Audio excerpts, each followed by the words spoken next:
कोई करना कलिमल बदन करो अनुग्रह सोई बुद्धिरा शिशु गुण सदन जो सुमिरत सिद्धि होई गणनायक कलिमल बदन करहु अनुग्रह सोई बुद्धिरा शुभ गुण सदन बंदम गुरुपद पदुम परागा सुरुचि सुबास सरस अनुरागा मंगल भवन अमंगल हारी उमा सहित जहि जपत पुरारी सुमिर शिवा शिव पाई बसाऊं वर्णऊ राम चरित चित चाऊं पानी ग्रहण जब कीन महेशा हर से तब सकल सुरेशा हरि राम चरित सब आए प्रेम पुलक लोचन जग छाए कवन सुकाज कठिन जग माही जो नहीं होई तात तुम पाही राम काज लगी तब अवतारा सुनहि भयऊ हे महादेव इस जगत बाबा इस जीवन बाबा न कोई कार्य कठिन है नहीं कोई कार्य संभव भैया सारे कार्य सरल संभव हो जाते हैं बाबा अगर आपकी कृपा हो जाए जीवन ब्रह्मा पर चरित सुनहि सच ध्यान जे हरि कथा न करहि रति तिनके ही पाषाण मंगल भवन अमंगल हारी उमा सहित जहि जपत पुरारी। भगवान शंकर राम कथा में लीन है। वैसे तो जिसको जो पसंद होता है उसे लगता है कि यही सारी दुनिया में सर्वश्रेष्ठ है। शंकर जी जैसा ज्ञानी, शंकर जी जैसा ध्यानी संसार में ढूंढने से नहीं मिले। लेकिन शंकर जी को पसंद क्या है? शंकर जी को प्रिय है राम। और कह ले कि राम से भी ज्यादा प्रिय अगर कुछ है तो राम कथा। भवानी से भगवान शंकर बड़े ही मुस्कुराते हुए कहते हैं। और जब शंकर जी ऐसी बात कहते हैं तो उसमें कोई शंका कोई संदेह नहीं कि जीवन मुक्त ब्रह्मा का चरित सुनहि तज है। ईश्वर को कुछ लोग निराकार मानते हैं और कुछ लोग साकार मानते हैं। जो निराकार मानते हैं उनको कहते रहिए कि नहीं नहीं साकार भी है, फिर भी वह अपने तर्कों से साकार का खंडन करते हैं। और जो साकार में रमे हैं वह निराकार को नहीं मानते।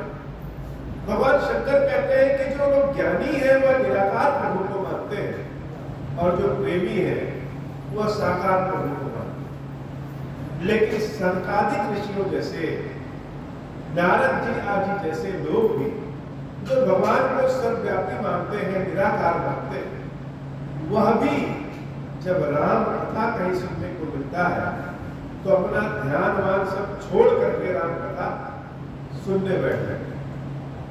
राम कथा ऐसी अनुपम कथा है, औषधि है, अमृत है, ज्ञान की गंगा है।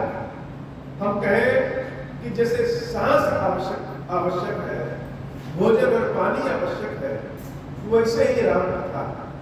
राम कथा से सुन करके या कह करके हम अपना कोई भी काम, चाहे वह सांसारिक हो चाहे वह आध्यात्मिक हो, निश्चित रूप से बना सकते हैं। और राम कथा के इसी गुण के कारण सनकादिक ऋषियों जैसे ऋषि भी जो ध्यानी ज्ञानी है वह भी अपने ध्यान को छोड़ करके राम कथा सुनने के लिए बार बार चले जाते। जे हरि कथा न करहि रति तिनके ही पाषाण। शंकर जी सबसे दो कदम आगे और भगवान शंकर जो कहते हैं वही सत्य है, वही शिव है और वही सुंदर। राम कथा सुनने का चाव कैसा होना चाहिए? जे हरि कथा न करहि रथ। तुलसीदास जी जब रामचरितमानस लिखते हैं भगवान शंकर की कृपा से, तो ऐसे ऐसे शब्दों का प्रयोग करते हैं जो तड़का लगाने वाले। कहने का मतलब जो जिस भाषा में समझे, जिस भाव में समझे, जिस तरीके से समझे, वैसे ही समझाना पड़ता है। यह कलयुग का समय आध्यात्म का समय नहीं है, ज्ञान का समय नहीं है। बड़े बड़े उदाहरण देके समझाएंगे तो नहीं समझ में आएगा। लेकिन कलयुग में जो लालसा है, जो लालच है, इन शब्दों में अगर सुनाएंगे तो समझ में आ जाए। जैसे हमारे पास अगर मोबाइल रखा है और हम अपने मोबाइल के नोटिफिकेशन को चेक करने के लिए हर 10 मिनट पे उसको देखते रहते हैं। कहीं अगर मोबाइल छूट जाए तो हम सोचते हैं क्या छूट गया। यही भाव प्रभु में होना चाहिए, भगवान की कथा में होना चाहिए कि अगर किसी दिन हमें भगवान के नाम का स्मरण नहीं हुआ, कथा सुनने को नहीं मिली, हम वैसे ही तड़पते हैं जैसे कि मोबाइल छूट जाने को तड़पते हैं। रति का मतलब जिसके बिना हम रह न सके, जिसमें हम रम जाए। भगवान के प्रति प्रेम, भगवान की कथा के प्रति चाव ऐसा ही होना चाहिए और ऐसा ही चाव राम कथा का होता है। खाने के जितने प्रेमी है, अगर कहीं पानी का बतासा, चाट, पकौड़ी तलता हुआ देखे तो रुक जाते हैं। ऐसे ही जो राम कथा के प्रेमी होते हैं, वो जब कहीं राम कथा सुनने को पाते हैं तो वही रुक जाते हैं, वही बैठ जाते हैं। जिस भेष में, जिस भाषा में जैसे भी राम कथा दी जाए उसका सेवन कर देते हैं। सेवन करने के बाद ही आगे बढ़ते हैं। तो जे हरि कथा न करहि रति तिनके ही अपाशान। शंकर जी कहते हैं कि जो राम कथा से रति नहीं करते, राम कथा को पसंद नहीं करते, राम कथा के लिए तड़प नहीं रखते, उनका हृदय नहीं, उनका हृदय ही पत्थर है। जब भगवान के भक्ति की बात आती है, प्रेम की बात आती है, तो शंकर जी यह नहीं सोचते हैं कि किसको बुरा लगा है और किसको अच्छा लगा। वो तो हृदय की तड़प, हृदय की बात करते हैं और यह कहने में कोई उनको संकोच भी नहीं कि अगर किसी ने राम कथा को नहीं सुना तो उसका हृदय नहीं, पत्थर है। मंगल भवन अमंगल हारी, उमा सहित जेहि जपत पुरारी। एक बार रघुनाथ बुलाए, गुरद्विजपुर पासी सब आए। बैठे गुर मुनि अरु द्विज सज्जन, बोले बचन भगत भव भंजन। मंगल भवन अमंगल हारी, उमा सहित जेहि जपत पुरारी। मंगल भवन अमंगल हारी, उमा सहित जेहि जपत पुरारी। जैसे बहुत गर्मी पड़ रही हो और कहीं कोई सरोवर मिल जाए शीतल सा, कोई नदी मिल जाए शीतल सी, तो हम उसी नदी में घुस जाते हैं, जल में स्नान करने लगते हैं और आनंद मनाते हैं। ऐसे ही राम कथा वह शीतल गंगा है, वह शीतल सरोवर है जिसमें हम अगर डुबकी लगा ले तो आनंद के भाव में आ जाते हैं और भाव से आकर के तपती धूप से भी बच जाते हैं। बात भक्ति की चली है। तो प्रभु श्री राम एक बार अपने अयोध्या वासियों को सबको बुलाता। एक बार रघुनाथ बुलाए, गुर द्विज गुरपासी सब आए। ब्राह्मणों को भी बुलाया, गुरुदेव को भी बुलाया, नगर वासियों को भी बुलाए, सबको बुलाया और सारे लोग राम जी बुलाए हैं तो बड़े खुश होकर के गए। बैठे गुरु मुनि और द्विज सज्जन, बोले बचन भगत भवन भंजन। सारे लोग जब बैठ गए तो प्रभु श्री राम बोले वचन भगत भव अंजन, जन्मों के पाप का अंत करने वाले,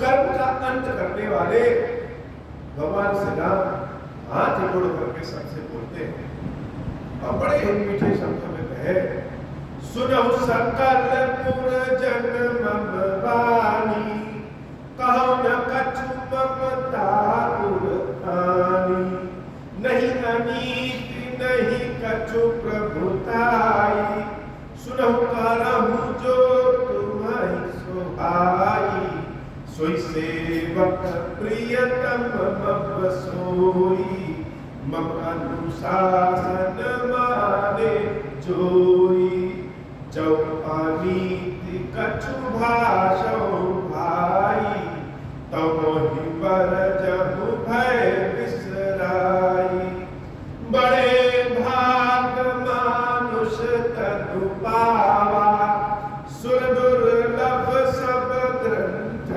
गावा, साधन धाम मोक्ष कर द्वारा, पाई न जहि परलोक सवारा, मंगल भवन अमंगल हारी, उमा सहित जेहि जपत मुरारी, मंगल भवन अमंगल हारी, उमा सहित जेहि जपत मुरारी। प्रभु श्री राम सबको बुला करके हाथ रख करके कहते हैं कि सुनो सकल पुरजन भगवान। यद्यपि गुरुदेव बैठे हैं, ब्राह्मण लोग भी बैठे हैं और नगर के और भी वासी बैठे हैं, लेकिन राम जी कौन है? राम जी तो राजा राम है, राजा के पद पे बैठने वाले। यद्यपि स्वयं महाविष्णु विष्णु के स्वरूप में है राम, लेकिन भारतीय संस्कृति में राजा को विष्णु के रूप में माना जाता है। तो यद्यपि राम जी से और भी लोग पदवी में श्रेष्ठ हैं, लेकिन प्रभु श्री राम जब राजा के रूप में वहां बैठते हैं तो वह सबसे श्रेष्ठ होते हैं, और वह राजा अपने सभी नगर वासियों के समक्ष हाथ जोड़ करके कहते हैं कि कहो न कछु ममता आनी, नहीं अनीत नहीं कछु प्रभुताई, सुनो करो जो तुम्हें सुहाई। मेरी बातों को आप लोग बड़े ध्यानपूर्वक सुनो। अगर आपको लगे कि मेरी कही हुई बात गलत है तो आप उसको तुरंत गलत कह दीजिएगा, कोई भय न रखिएगा, कोई संकोच न रखिएगा। ये मत सोचिएगा कि राजा के समक्ष हम कैसे प्रश्न उठाएं। जो बात हम कह रहे हैं वह हम प्रेम के भाव में आकर के या ज्ञान के भाव में आकर के नहीं कह रहे हैं। हमें लगा कि यह बात आप सबको पता होनी चाहिए, इसलिए कह रहे हैं। अगर आपको हमारे द्वारा कही हुई बात न अच्छी लगे तो उसमें कोई बुरी बात नहीं, आप हमारी बात सुन लीजिए, करिए वही जो आपकी इच्छा है। जो स्वामी की बात मानते हैं, ऐसे सेवक जो अनुशासन में रहते हैं, वह स्वामी को बहुत प्रिय होते हैं। और मेरे यहाँ पे बहुत सारे सेवक हैं जो मेरी बात को मानते हैं, लेकिन फिर भी मैं कहूँगा कि अगर मेरी बात सही लगे तभी मानिएगा, अन्यथा न। सारी जनता प्रभु श्री राम के जब इस बात को सुनी और सबके कान खड़े हुए कि ऐसी कौन सी बात प्रभु बताने वाले हैं।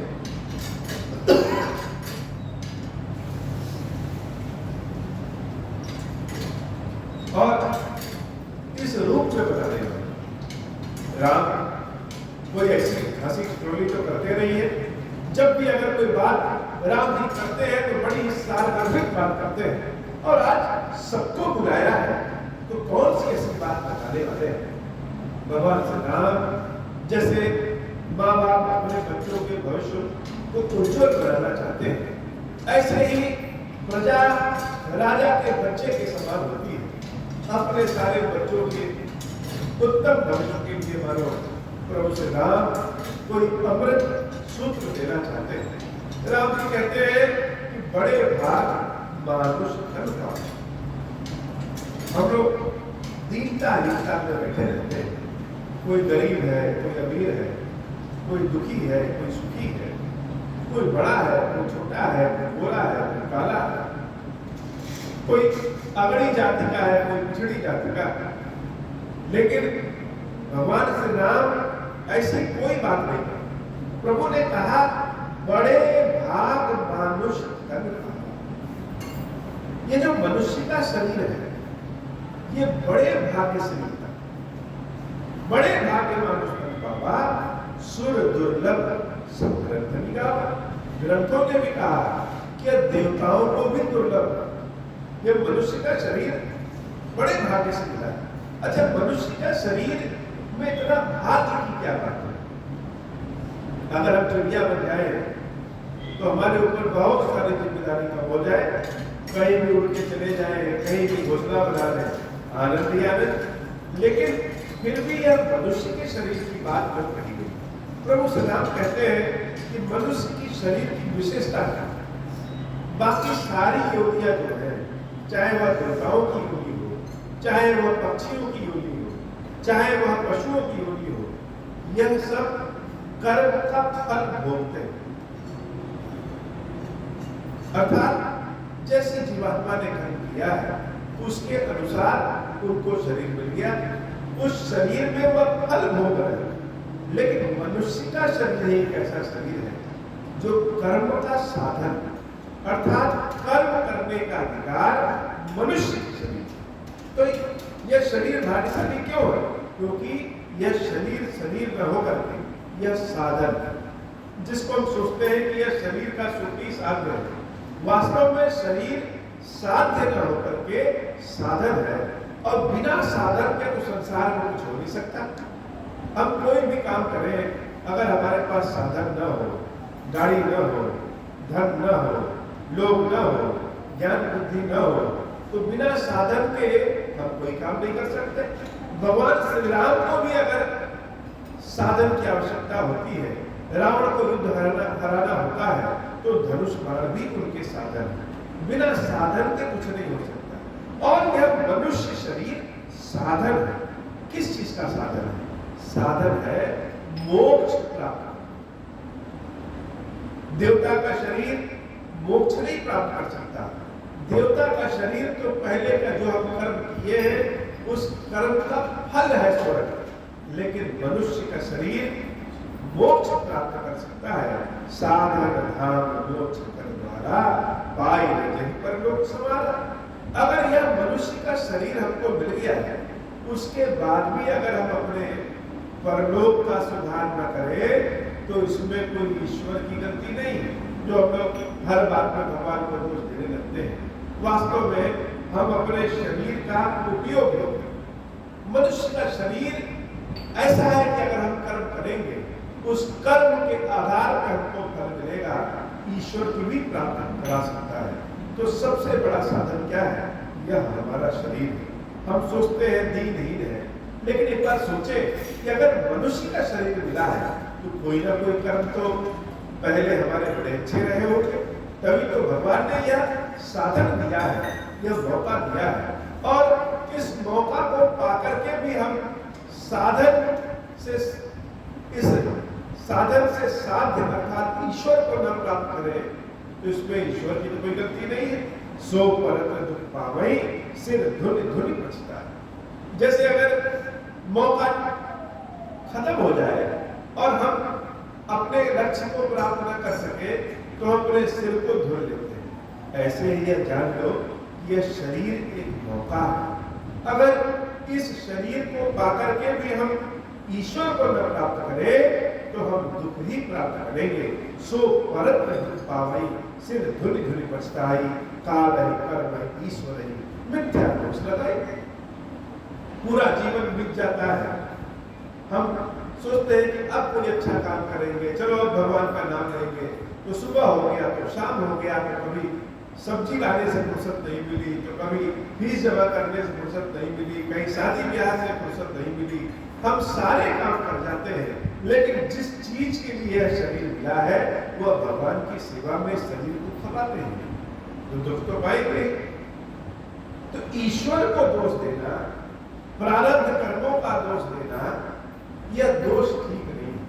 साधन पा करके भी अगर हम काम को न करें तो भला इसमें किसका दोष?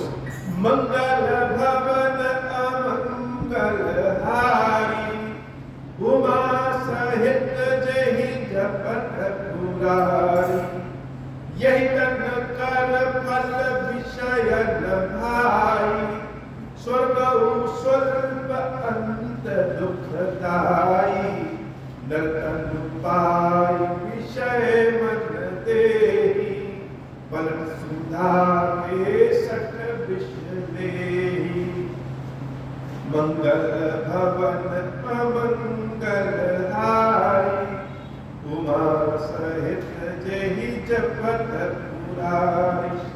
शरीर प्राप्त होने के बाद भी, मनुष्य का शरीर प्राप्त होने के बाद भी जो अपना मन विषयों में लगाता है, भगवान में न लगाए, तो समझ ले कि हम अपने हाथ में अमृत कलश को जो लिए हैं उसे हम किसी दूसरे को दे दे रहे हैं और दूसरे से विष पी रहे हैं।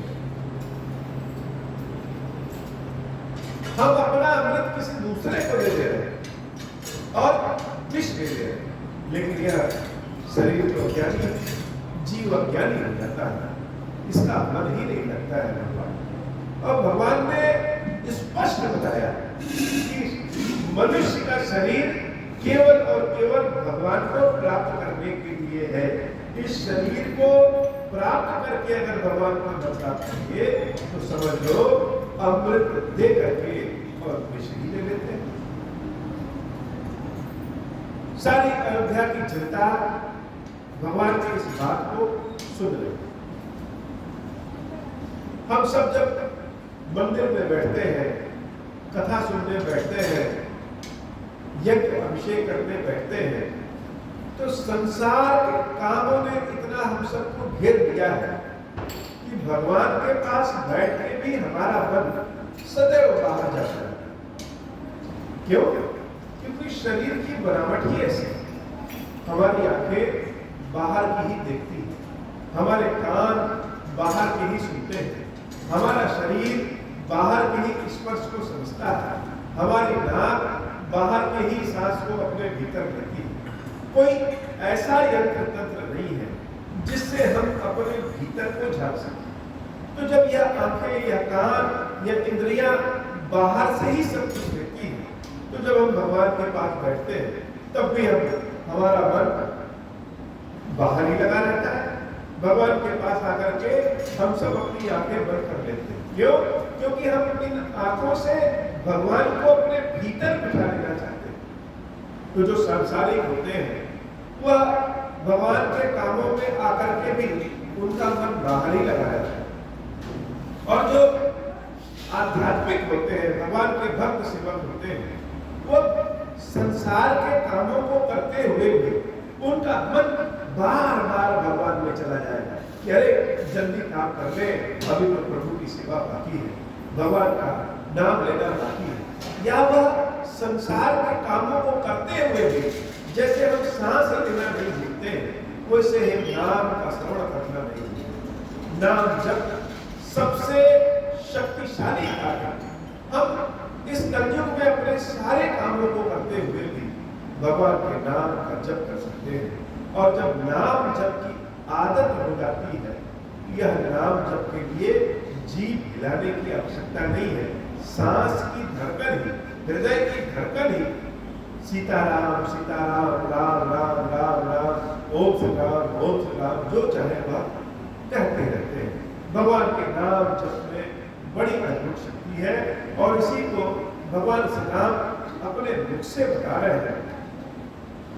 ताहि का बहु फल कहाई न कोई, गुंजा ग्रहाई परस मनि होई, आकर 4 लाख 84, जो भ्रमत यह जीव अविनाशी, फिरत सदा माया कर तेरा, काल कर्म स्वभाव घेरा, अब कर करुणा नर देहि, देख ईस बिनु हेतु सनेहि, मंगल भवन अमंगल हारी, उमा सहित जेहि जपत मुरारी।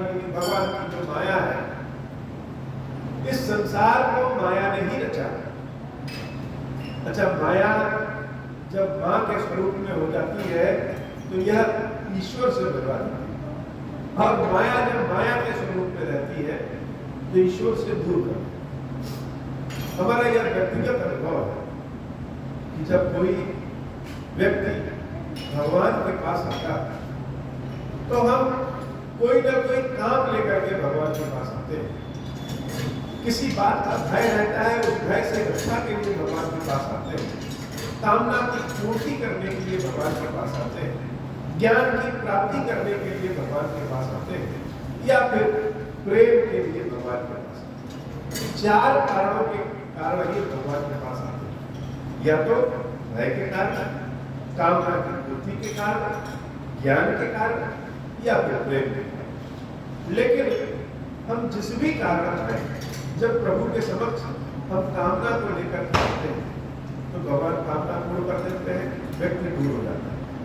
लेकिन अगर कहीं भगवान से प्रेम हो गया कि हम आए तो भगवान से कुछ मांगने, लेकिन स्वयं को ही हम ठगा बैठे, यानी भगवान की कृपा ऐसी हुई कि हम स्वयं को ही भगवान को समर्पित करें, तो जब हम अपने आप को भगवान को समर्पित कर देते हैं तो भगवान क्या करते हैं? भगवान की माया क्या करती है कि वह आए हुए व्यक्ति को बहुत व्यस्त करती है। इतना सारा काम हमको मिल जाएगा कि हम उसी काम में उलझ जाएंगे और भगवान के नाम को भूल जाएंगे। अगर हम फिर भी न माने, भगवान के पास आते रहे, तो इतनी धन संपत्ति हमको प्रभु दे देंगे कि व्यक्ति धन संपत्ति माया मोह में ही फंस जाता है और उसी को वास्तविक जीवन मान करके ईश्वर को भूल जाता है। अगर फिर भी न माने और भगवान के पास आते रहे तो यह भगवान की माया बहुत घोर कष्ट दे देती है। कष्ट से व्यक्ति विचलित हो जाता है। ऐसा कष्ट आ जाएगा कि कभी कभी मन में अविश्वास उत्पन्न हो जाता है, ईश्वर है भी कि नहीं है, यह सब कुछ झूठा है। ऐसा अविश्वास जब उत्पन्न हो जाए, ऐसा घोर कष्ट जब आने लगता है, तो व्यक्ति भगवान को छोड़ करके संसार में चला जाता है। लोग कहने लगते हैं शनि देव को तेल चढ़ाओ, यहाँ जल चढ़ाओ, इस तांत्रिक से पूजा करो, या पूजा पाठ छोड़ दो। यहाँ तक कहेंगे कि जो लोग भगवान की सेवा पूजा नहीं करते वो ज्यादा सुखी है। एक प्रकार यह भगवान की माया अपने आप को ही भगवान के पास रखती है, या भगवान के पास आने वाले व्यक्तियों को उनके पास से दूर कर देती है। लेकिन घोर कष्ट पाने के बाद भी व्यक्ति अगर भगवान को न छोड़े, तब यह माया स्वयं भक्ति के रूप में हो जाती है, श्रद्धा के रूप में हो जाती है, और भगवान से फिर आत्मा का परमात्मा से, भक्त का भगवान से मिलन होता है। जितना ईश्वर के पास जाए उतना ही इस तरह की दशा होती है। प्रभु श्री राम यह बात स्वयं कह रहे हैं कि 84 लाख योनियों में यह आत्मा भटकती रहती है, जीव भटकता रहता है। जीव की मृत्यु तो होती नहीं, मृत्यु तो शरीर का होता है, लेकिन 84 लाख योनियों में यह जीव भटकता रहता है और भगवान की माया का ऐसा फेरा होता है, सब कुछ भूल भाल जाता है और माया में ही पड़ा रहता है। बहुत घूमने टहलने के बाद कभी भगवान की दया होती है तो देत इस विदु ही कब होकर करुणा करते ही, तब भगवान मनुष्य का शरीर दे देते हैं। अब यह मनुष्य का शरीर पाया, लेकिन माया के स्वभाव के कारण भूल गया, तो फिर भगवान को पाना छोड़ करके अपने सांसारिक जीवन में लगा रहता है और 84 लाख योनियों में फिर से भूलना पड़ता है। नर तनु भव बारिधि कहु बेरु, सन्मुख मरुत अनुग्रह मेरु, कर्णधार सतगुर दृढ़ नवा, दुर्लभ साज सुलभ कर पावा, मंगल भवन अमंगल हारी, उमा सहित जहि जपत पुरारी, मंगल भवन अमंगल हारी, उमा सहित जहि जपत पुरारी, जो न तरे भव सागर, नर समाज अस पाई, सुकृत निंदक मंदमती, आत्मा हन गति जाई, मंगल भवन अमंगल हारी, उमा सहित जहि जपत पुरारी, मंगल भवन अमंगल हारी, उमा सहित जहि जपत पुरारी, मंगल भवन अमंगल हारी, उमा सहित जहि जपत पुरारी। यह शरीर अगर थक जाए, कमजोर हो जाए, रोग से ग्रस्त हो जाए, तो हम तो भगवान की सेवा पूजा नहीं कर पाएंगे। एक दिन शरीर को कष्ट हो जाता है, बुखार आदि हो जाए, तो भगवान की सेवा पूजा छूट जाती है। अर्थात यह शरीर ही साधन है जिससे ईश्वर को हम प्राप्त कर सकते हैं। राम जी कहते हैं कि व्यक्ति, यह जीव 84 लाख योनियों में घूमता भटकता, ईश्वर की दया से जब एक बार मनुष्य का शरीर पाता है, तो वह माया के कारण ईश्वर को फिर भूल जाता है। तब फिर भगवान कृपा करते हैं। इसके ऊपर, सबके ऊपर नहीं, किसी किसी के जीवन में भगवान गुरु को भेज देते हैं। अगर गुरु किसी के जीवन में आ गया और उसने गुरु को मान लिया, स्वीकार कर लिया, तब तो उसका बेड़ा पार हो जाता है। गुरु जहाज के रूप में आते हैं जो भगवान के नाम रूपी खेवन हार से भवसागर प्राप्त करा देते हैं। कर्णधार सतगुरु दृढ़, दुर्लभ साज सुलभ करेगा। गुरु ईश्वर की ही कृपा से मिलते हैं। और जब गुरु किसी को मिल जाए, वो जो मंत्र दे दे, वह ज्ञान दे दे, तब जाकर के शरीर या जीवात्मा भवसागर से पार होती है। उसके बाद भी कुछ लोग नहीं सुधरते हैं। जो न करे भवसागर नर समाज असमाई, सो कृत निंदक मंदमती, आत्मा हन गति जाई। राम जी कहते हैं कि यह गुरु मिलने के बाद भी अगर किसी ने ईश्वर को नहीं प्राप्त किया, तो समझ ले कि उसने आत्महत्या कर दिया है। अपने हाथों से इस अवसर को, इस शरीर को नष्ट कर दिया। हमारे गुरु श्री हनुमान जी महाराज की कृपा से अद्भुत मंत्र उन्होंने हमें दिया है। ओम श्री राम। न कभी गंदा होने वाला मंत्र है, न कभी धूमिल होने वाला मंत्र है, न कभी अशुद्ध होने वाला मंत्र है, न व्याकरण में कोई गलती करने वाला मंत्र है। यह नाम रूप भी है, यह मंत्र रूप भी है। जैसे समझ लीजिए यह पिक्चर दवा है कि एक बार सारे दवाइयों को घोल के पी। यह औषधि भी है, यह अमृत भी है। ओम श्री राम सनातन धर्म के सभी मंत्रों का निचोड़ है।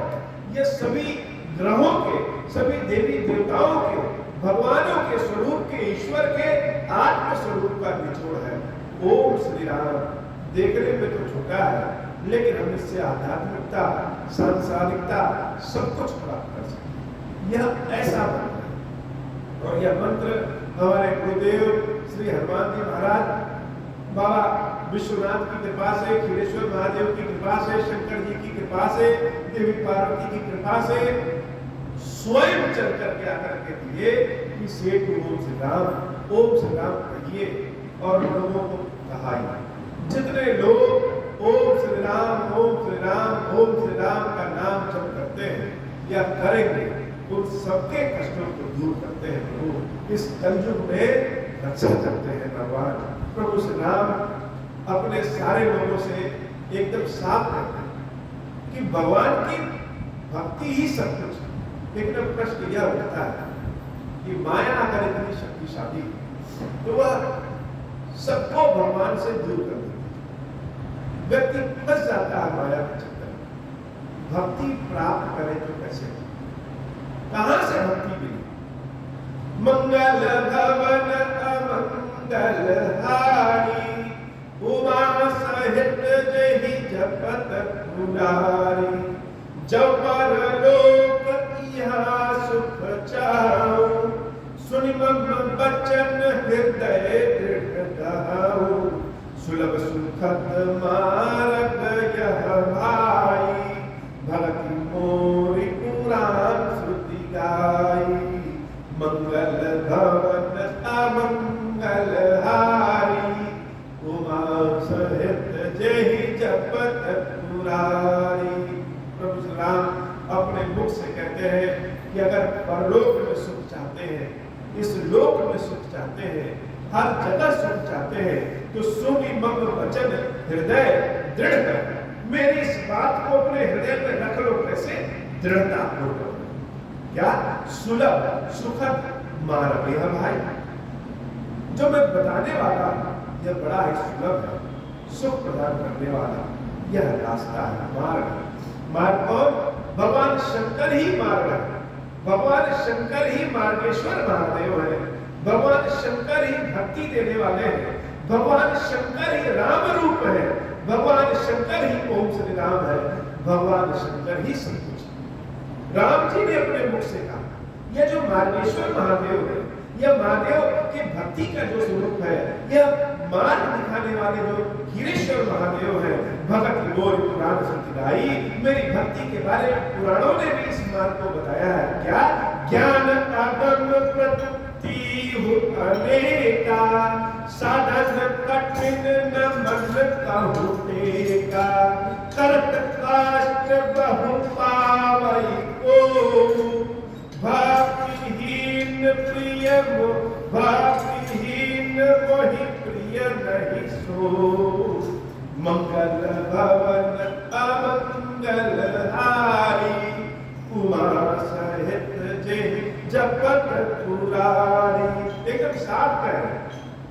बहुत लोग कहते हैं कि हम ज्ञान से ही सब कुछ प्राप्त कर लें। राम जी कहते हैं कि इस कलयुग में ज्ञान अगम प्रत्युह अनेका। जो ज्ञानी भगत होंगे, यह ज्ञान बड़ा कठिन, ये नहीं कह रहे कि नहीं मिल सकता। ज्ञानियों को तो भगवान खड़े होकर उनका सम्मान करते हैं। लेकिन जैसे हम अपने बच्चों को कोई सीधा सा रास्ता दिखाते हैं, वैसे ही राम हम सबको सीधा सा रास्ता दिखाते हैं। कहते हैं कि ज्ञान बहुत ही कठिन है, यह ऐसा कठिन साधन है जिस पे बहुत लोग चलते हैं, लेकिन कोई ही सफल। बहुत कष्ट है इस रास्ते में। और अगर कोई व्यक्ति ज्ञान प्राप्त भी कर ले, ज्ञानी व्यक्ति बिना भक्ति के भगवान को प्रिय नहीं। अगर बहुत ज्ञानी व्यक्ति हो, भक्ति ना हो, तो भी भगवान को प्रिय नहीं। और मूर्ख व्यक्ति के भीतर भी अगर भक्ति है, तो वह भगवान को सबसे ज्यादा प्रिय होता है। भगवान भक्ति के रूप में कहते हैं कि यह जो माया है, यह माया ही भक्ति के रूप में बदल जाती है। भक्ति सुतंत्र सकल सुख खानी, बिन सत्संग न पावहि प्राणी। यह भक्ति ही हमको प्राप्त करने का सबसे सुलभ मार्ग है। अच्छा, भक्ति कैसे मिलेगी? तो भगवान भक्ति के लिए कहते हैं बिन सत्संग न पावहि प्राणी। सत्संग करने से। सत्संग कैसे? भगवान की कथा सुनने कहने से, संतों के साथ उठने बैठने से, जब भगवान की चर्चा होगी, सत्संग होगी, तो हृदय में माया जो छाई हुई है वह भक्ति के रूप में परिवर्तित हो जाए। जैसे बर्फ हमारे सामने बहुत रहे, हम उसको पी करके प्यास को मिटा नहीं सकते। बर्फ को हमें जल में परिवर्तित करना पड़ेगा, तभी हमारी प्यास मिटेगी। यह जो माया है, यह भक्ति में जब परिवर्तित हो जाती है तो स्वतंत्र हो जाती है और जीव को मुक्त देने वाली हो जाती है। पुण्य पूंज बिनु मिलहि न संता, सत्संगति संस्कृत कर अंता। अच्छा, अगर भक्ति सत्संग से मिलेगी तो संत लोग कहाँ मिलेंगे, सत्संग कैसे मिलेगा? भगवान कहते हैं बिना पुण्य के संतों का साथ नहीं मिलता। जब संतों का साथ मिलने लगे तो मान लेना चाहिए कि हमारे पास बहुत पुण्य। लंका में जब हनुमान जी महाराज प्रवेश कर रहे थे तो लंकिनी ने हाथ जोड़ करके कहा कि लग रहा मेरा पुण्य जागृत हो गया है, तभी हनुमान जी महाराज आपके दर्शन हो रहे हैं। अब पुण्य होगा तो संत मिलेंगे, तो पुण्य कैसे हो? सत्संगति संसृति करता। भगवान कहते हैं कि पुण्य कैसे हो? पुण्य एक जग महु नहीं दूजा, मन क्रम वचन विप्र पद पूजा, सानुकूल तेहि परम मुनि देवा, जो तजी कपट करई दुज सेवा, मंगल भवन अमंगल हारी, उमा सहित जेहि जपत पुरारी। तो पुण्य होगा जब हम छल कपट छोड़ करके भक्तों का, ज्ञानियों का, संतों का, ब्राह्मणों के चरणों की सेवा करेंगे, छल कपट छोड़ करके सेवा करेंगे, तो हमारे मन में, हृदय में पुण्य जागृत होगा और उस पुण्य से संतों के दर्शन होंगे, संतों के दर्शन से सत्संग मिलेगा, सत्संग से भक्ति प्राप्त होगी और भक्ति से ईश्वर प्राप्त होते हैं। अब सब कहने के बाद भगवान ने एक गुप्त रास्ता बताया। जैसे दो रास्ते हो, एक से न पहुंच पाए तो दूसरे से पहुंच जाए।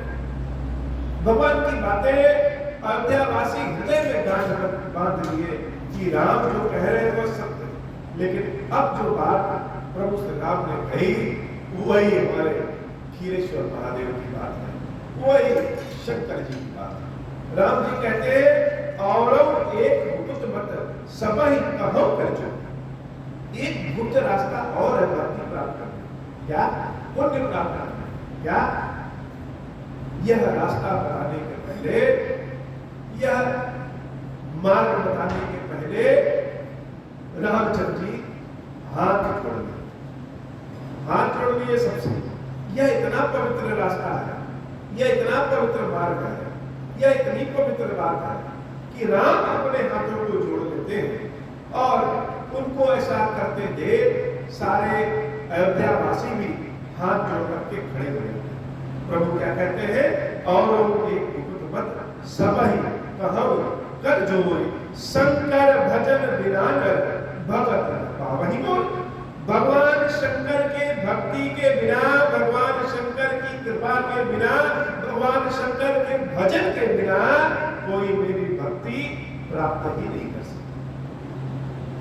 अर्थात शंकर जी की अगर हम सेवा करते हैं, शंकर जी की अगर हम सेवा कर रहे हैं, शंकर जी के भजन, शंकर जी की भक्ति कर रहे हैं, यह शंकर जी ही मार्गेश्वर बन करके भगवान श्री राम तक पहुंचाते हैं, भक्ति पद तक पहुंचाते हैं। यह शंकर ही खीरेश्वर के रूप में अमृत प्रदान करते हैं। यह शंकर ही स्वयं राम के रूप में, शंकर जी के पास ही राम भक्ति की चाबी है, बिना इनके राम जी की भक्ति नहीं मिलती। और यह बात स्वयं राम जी है। शंकर जी इतने पावन है, पवित्र है कि व्यक्ति बहुत बाहर से एकदम गंदा संदा से आए, गंदा संदा का मतलब न ज्ञान है न तप है, मन में बहुत ही बेकार बेकार भावनाएं हैं, लेकिन शंकर जी का जब हम दर्शन करते हैं, एक लोटा जल भी चढ़ाते हैं, हाथ ही जोड़ ले, ये शिव जी हमारे शरीर को, हमारे मन को, हमारे आत्मा को, हमारे हृदय के भाव को, हमारे कर्मों को शुद्ध कर देते हैं, गंगा के समान बना देते हैं। और शुद्ध जब कर देते हैं तो इस हृदय में क्षीर सागर का वास हो जाता है और क्षीर सागर में ही ईश्वर का वैकुंठ वास होता है। ईश्वर उसे क्षीर सागर में ही वास होता है। यह बात रामचंद्र जी अपने मुख से, कलयुग में शंकर जी की सेवा सबसे आसान और सबसे ज्यादा देने वाली, शिव जी की भक्ति बड़ी अद्भुत है। शंकर जी तो कहते हैं कि आधा फेरा घूमना चाहिए शंकर जी। इसका मतलब यह नहीं कि सही में आधा फेरा ही घूमने, कहने का मतलब यह है कि आधा फेरा घूमने पर भी शंकर जी प्रसन्न हो जाते हैं। शंकर जी तो ऐसी कृपा करने वाले हैं। हे खीरेश्वर महादेव ऐसे कृपा करिए। यह खीरेश्वर महादेव के 12वां स्थापना दिवस हो गया है। अब यह सूर्य के समान लालिमा ये प्रकट हो रहे हैं और इस कलयुग के गर्मी में, ताप में, पाप में यह वट वृक्ष की भांति है, जिसके भीतर, जिसके नीचे शरण में कोई भी आ जाए तो शीतलता आदि सब कुछ प्राप्त कर लेता है। ऐसे ही खीरेश्वर बाबा इस कलयुग में शीतलता प्रदान करने वाले हैं, वट वृक्ष के रूप में है।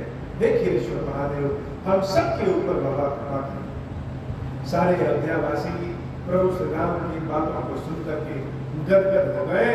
मंगल भवन मंगलहारी, उमा सहित जहि जपत पुरारी, काम भगति पथ कवन प्रयासा, जोग नमक जप तप उपवासा, सरल स्वभाव नमन कुटिलाई, जथा लाभ संतोष सदाई, मोर दास कहाय नर आशा, करई तो कहूँ कहाँ विश्वासा, बहुत कहूँ का कथा बढ़ाई, यही आचरण बस में भाई, बैर विग्रह आसन त्रासा, सुखमयता ही सदा सब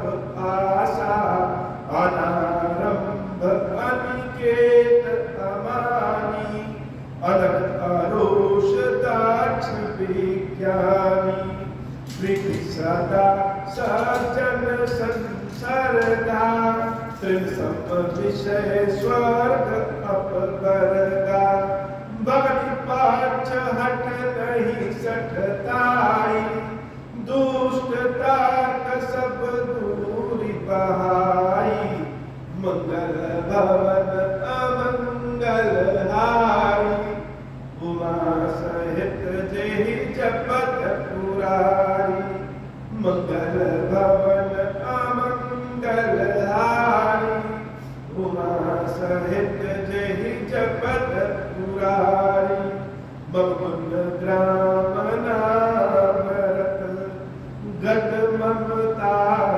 मदमोहा, ताकर सुख सोई जानई, परानंद संदोहा, मंगल भवन अमंगल हारी, उमा सहित जेहि जपत पुरारी, सुनत सुधा सम बचन राम के, कहे सबन पद कृपा धाम के, जनक जनक गुण बंधु हमारे, कृपा निधान प्राण ते प्यारे, तन धनु धाम राम हितकारी, सब विधि तुम प्रणतार तिहारी, अस सिख तुम बिनु देहि को, माता पिता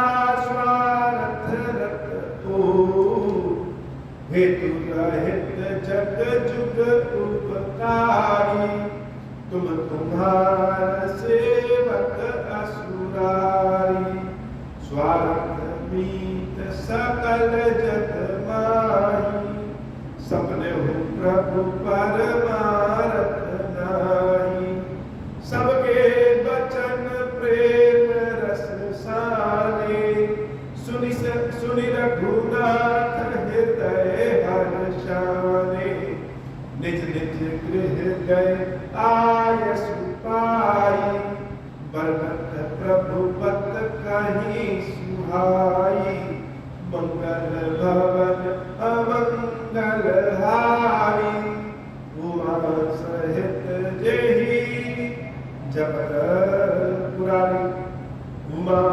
वासी नारी कृतार्थ रूप ब्रह्म सच्चिदानंद घन रघुनायक जहदू मंगल भवन मंगलहारी उमा सहित जय जगत पुरारी।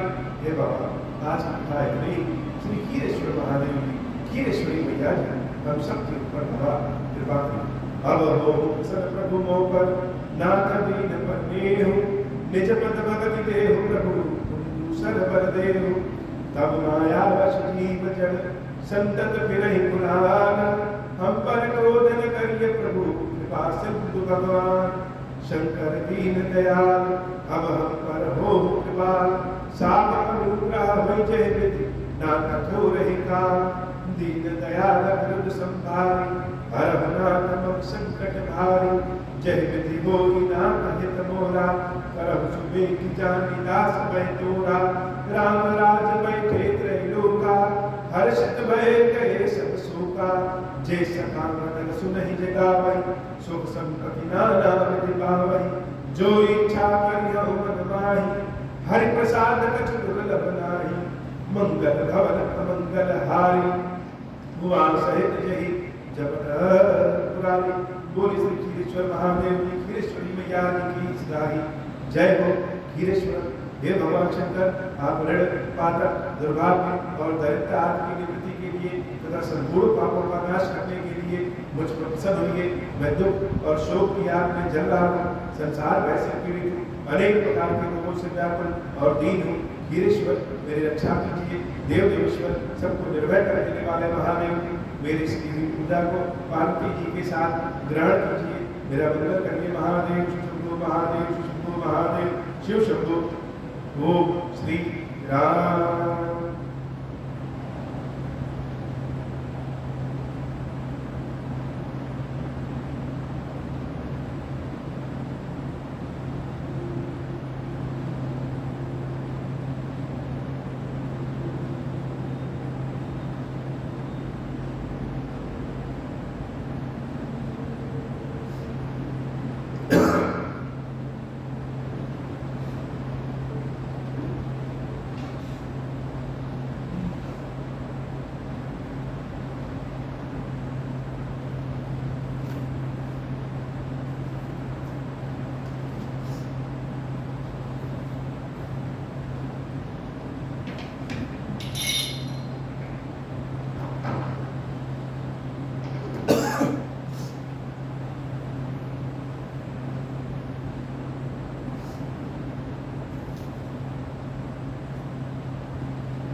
बाबा ओम श्री राम, ओम श्री राम मैया, ओम श्री राम, ओम श्री राम बाबा, ओम श्री राम, ओम श्री राम।